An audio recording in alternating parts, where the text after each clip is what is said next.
Hi, I'm Bill Patten, Interim CEO here at Sublette County Health, and I want to give you an update from the board meeting that we held yesterday, January 28th. This was a regular board meeting.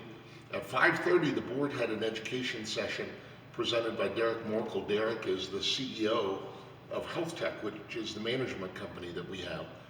Derek gave a presentation on cybersecurity. He brings a unique perspective, having been the Chief Information Officer for McLaren Health, a large $7 billion multi-hospital system in the upper northeast that experienced 2 different cyber attack events. It was good information. The board was pleased to hear that our IT department is doing a good job keeping up with all the defenses that we have at our disposal for cyber attack events. We're keeping current with software, with patches to our servers, those sorts of things. But the saying goes, how long does an engineer spend developing a squirrel-proof bird feeder? 40 hours maybe. How long does a squirrel spend trying to get into that bird feeder? Their entire life. And so it's not a question of if we will have a breach, it's a question of when and how. And the most serious threat is through phishing, where we get emails that look to be sort of safe, and we click on something we shouldn't, and an intruder gets in. So we're going to continue our vigilance, continue to keep our employees aware of the risks that we face, but it was a good education session. Board meeting started at 6, and after setting the agenda, went into normal business, approved 2 policies that needed to be revised based on our application for critical access status, a board governance policy and a quality assessment and performance policy. These policies that had been in place just needed to be updated based on new critical access hospital requirements. There was no public comment at the meeting last night. They heard reports from the building committee. We're close to closing out the construction project. At this point, we're hoping early to mid-February that the loan with USDA will be closed. I should pause and say we're continuing our journey around the campus. Today we're taking our video in our Pinedale ambulance barn, so you may hear some of the paging overhead. Just before we started this video, in fact, one of our ambulances got paged out. So if there's another interruption, you'll see a break in the video. The foundation made an excellent report to the board, a number of different topics. One, we are working to update our ambulance fleet. Last year, the foundation was able to secure funding for a brand new ambulance. It's scheduled to be delivered first week of April. But we have one other ambulance, it's a 2012, that we had a proposal to remount the actual ambulance portion on a new frame.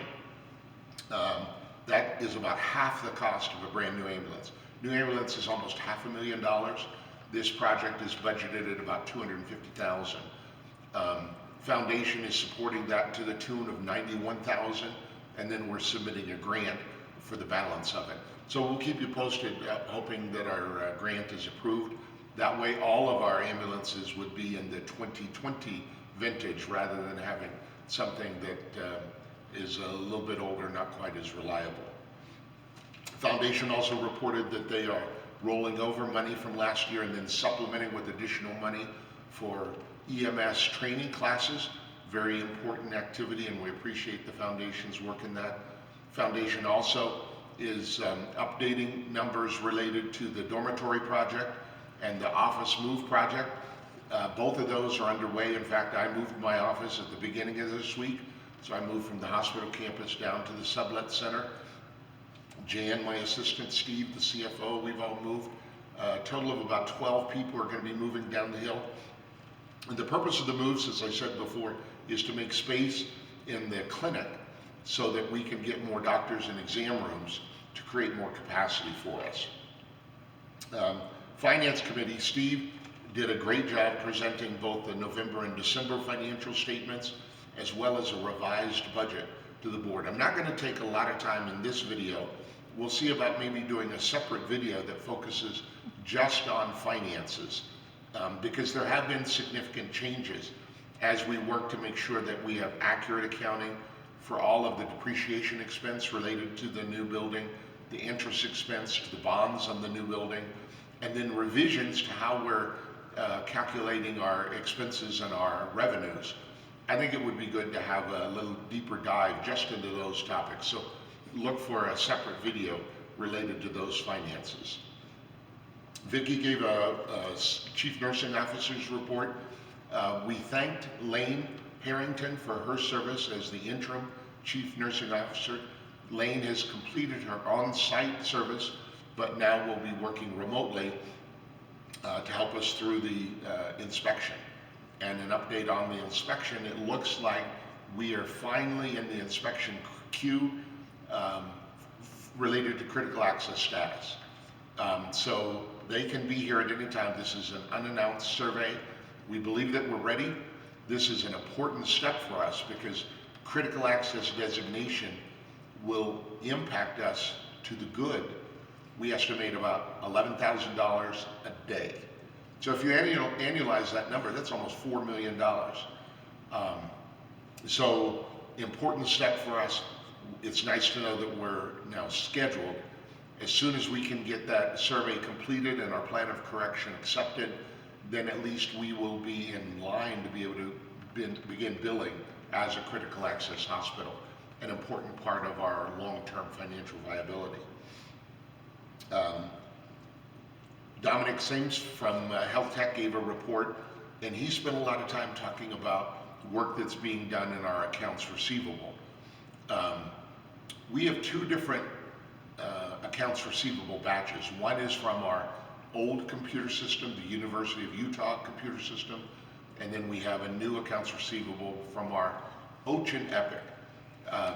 We're working to make sure that we can collect as much of that money as we can. We've actually brought in 3 additional billers to work to get those AR accounts down.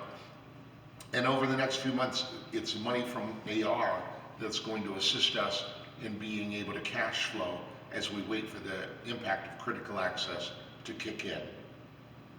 I'll get to my report in just a minute. Other business that the board did, they approved the normal monthly payroll and bills action. They approved invoices related to the Heritage Home.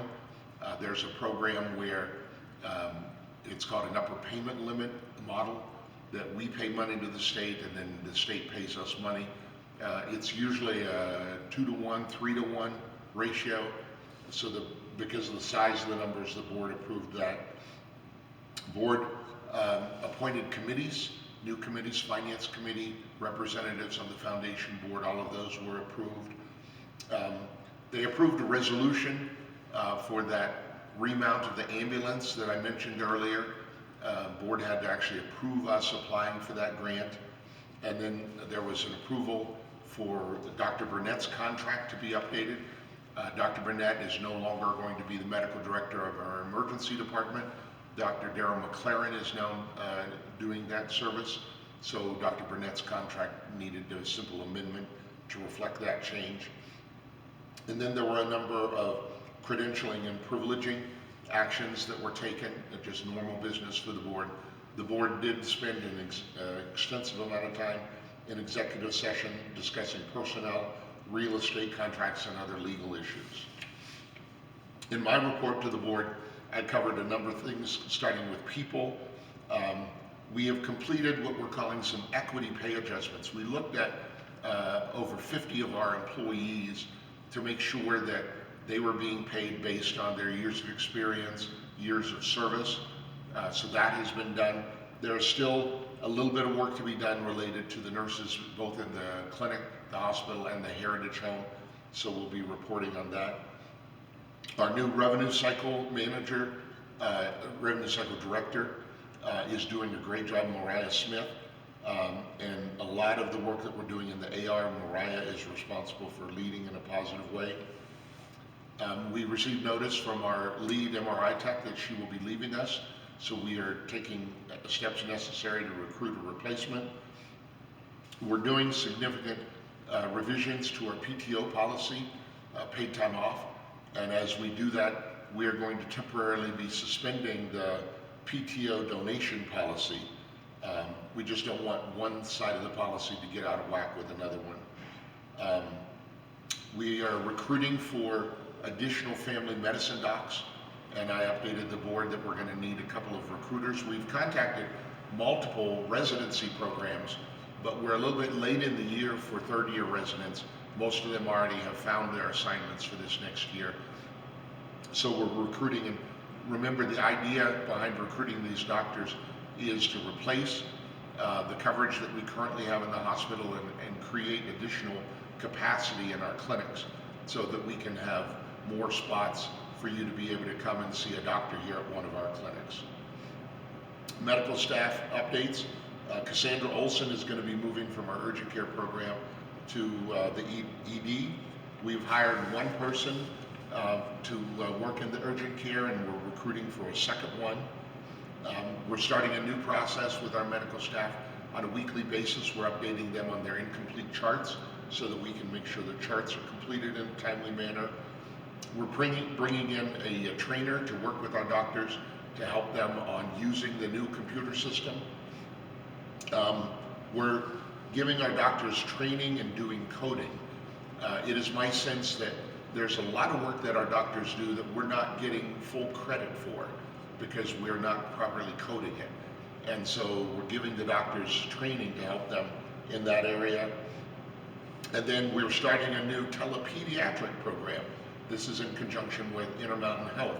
So we will be able to evaluate kids remotely through a telemedicine hookup, and we eventually will have hospitalist coverage for pediatrics, at least on the night shift. So that's a nice step in the right direction. I've already mentioned that we're ready now to be inspected for our critical access status.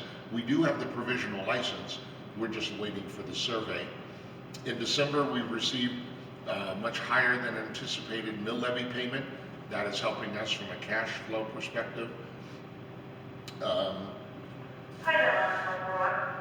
There's another one of the pages I mentioned. We're working to do an analysis of our clinics to see what is the best model for actually organizing the clinics. Is it a rural health clinic model? Is it a federally qualified health center model? Is it a provider-based model? We're wanting to make sure that we are optimizing from a financial perspective the configuration of our clinic. And then we're working with our auditor to get an extension from the state for submission of our fiscal year 25 audit. For a variety of reasons, we're a little bit late in getting that submitted. Board gave approval to sell a couple of vehicles. One of our older ambulances that is out of service. We don't have any plans. There's no real path forward to be able to rehab that ambulance, so we're going to sell it. And then we also have a large van we're going to sell. We're looking at improving our overhead paging systems in the hospital. I updated the board about a leadership training that we did in December with the leadership team. Part of that was work on the sublet center in preparation for the dormitory and office project. And then this is one you may have already noticed, but we're doing an experiment with our phones. We have heard from the community that you really don't like the automated phone trees. So we are trying a process where we have a live operator answer the vast majority of our calls, and then the operator transfers you to the appropriate person. We'd be interested in your feedback on how that's working. We've only been doing it a couple of weeks. We're going to be looking at numbers after about a month to see whether or not the length of the calls has gone down and the number of dropped calls has gone down. But if you have feedback on that, whether you think we're doing a little bit better job on our phones, I'd appreciate hearing that from you.